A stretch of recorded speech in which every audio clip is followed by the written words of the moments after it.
ओम तत्सत। ओम श्री परमात्मने नमः। ओम श्री गुरुवे नमः। राजा बलि का शुक्राचार्य के दिए हुए उपदेश पर विचार करते करते समाधिस्थ हो जाना। दानवों के स्मरण करने से आए हुए दैत्य गुरु का बलि की सिद्ध अवस्था को बताकर उनकी चिंता दूर करना। श्री वशिष्ठ जी कहते हैं, श्री राम देवताओं और असुरों की सभा में श्रेष्ठ माने जाने वाले भृगुनंदन शुक्राचार्य के चले जाने पर बुद्धिमानों में श्रेष्ठ बलि ने मन ही मन इस प्रकार विचार किया। भगवान शुक्राचार्य ने यह ठीक ही कहा है कि ये तीनों लोक चेतन ही हैं। मैं चेतन हूँ, ये सब लोक चेतन हैं, दिशाएं चेतन हैं और ये सब क्रियाएं भी चेतन ही हैं। वास्तव में जगत के बाहर और भीतर सब चेतन ही है। चेतन के अतिरिक्त यहाँ कहीं कुछ भी नहीं।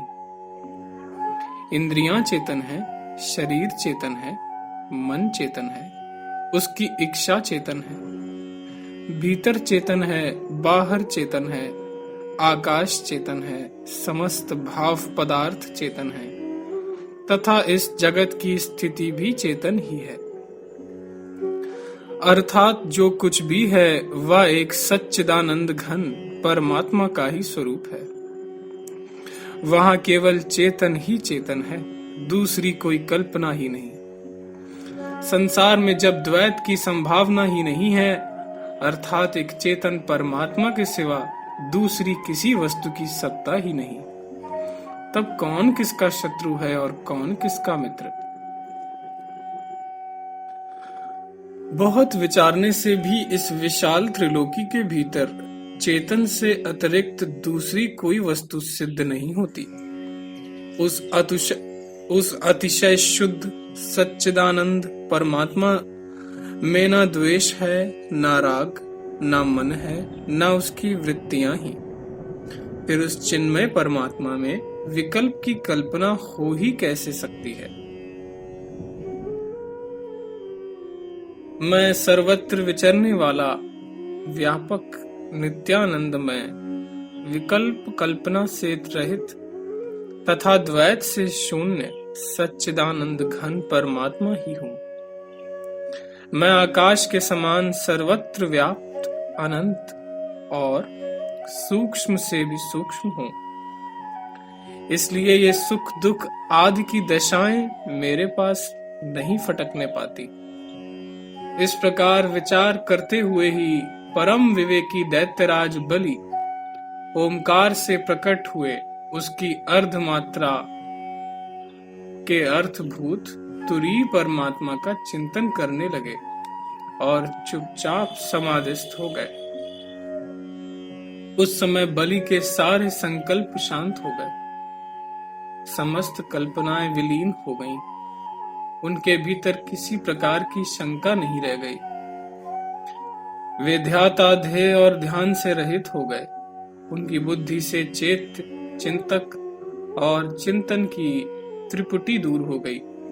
वे निर्मल और वासना शून्य हो वायु रहित स्थान में रखे हुए दीपक की लौ के समान निश्चल हो गए। वे महान पद परमात्मा को प्राप्त हो गए थे। उनका मन सर्वथा शांत हो गया था।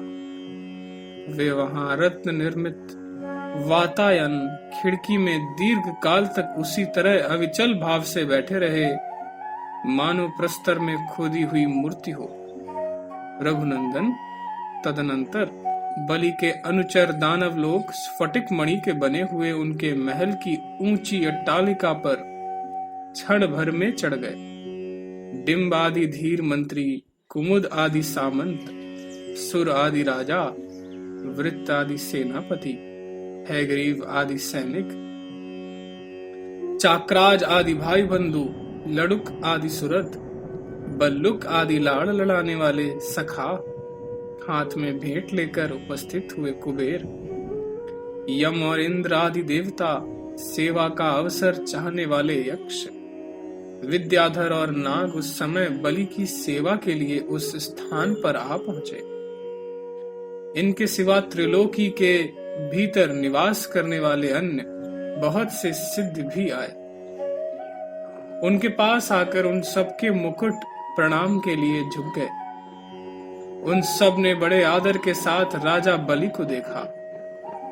वे ध्यान में मौन हो समाधिस्थ हो गए थे और चित्र लिखित पुरुष की भांति निश्चल भाव से बैठे थे।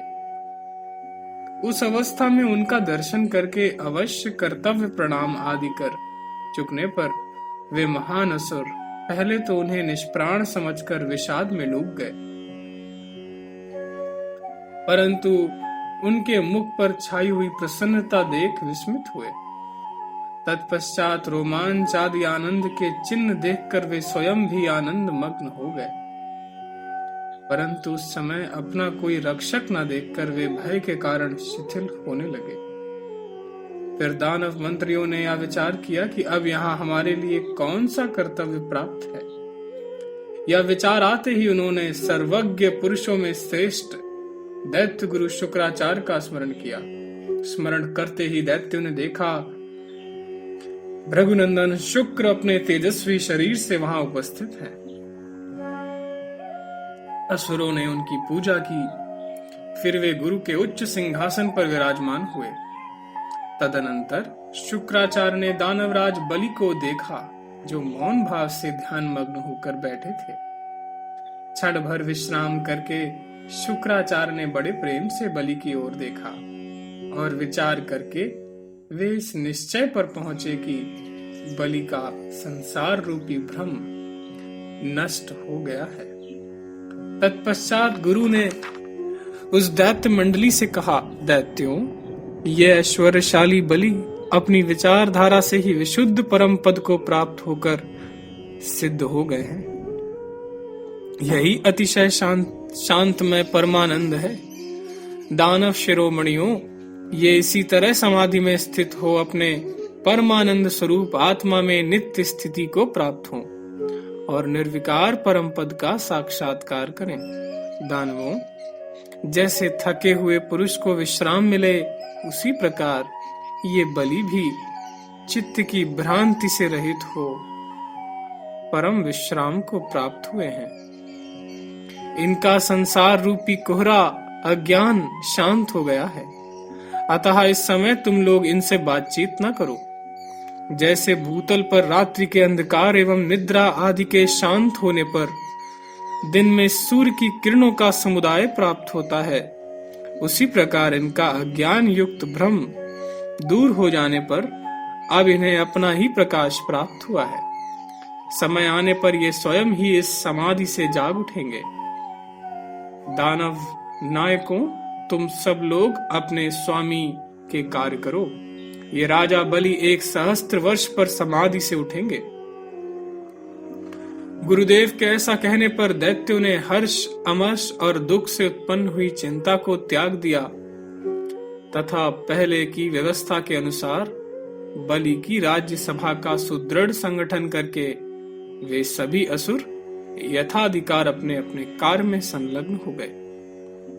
तत्पश्चात मनुष्य भूतल को, नागराज रसातल को, ग्रह अंतरिक्ष को, देववृंद स्वर्ग को, पर्वत और दिक्पाल अपनी अपनी दिशाओं को, वंचर जीव अपनी कंदराओं को और आकाशचारी प्राणी आकाश को चले गए। ओम तत्सत, ओम तत्सत, ओम तत्सत।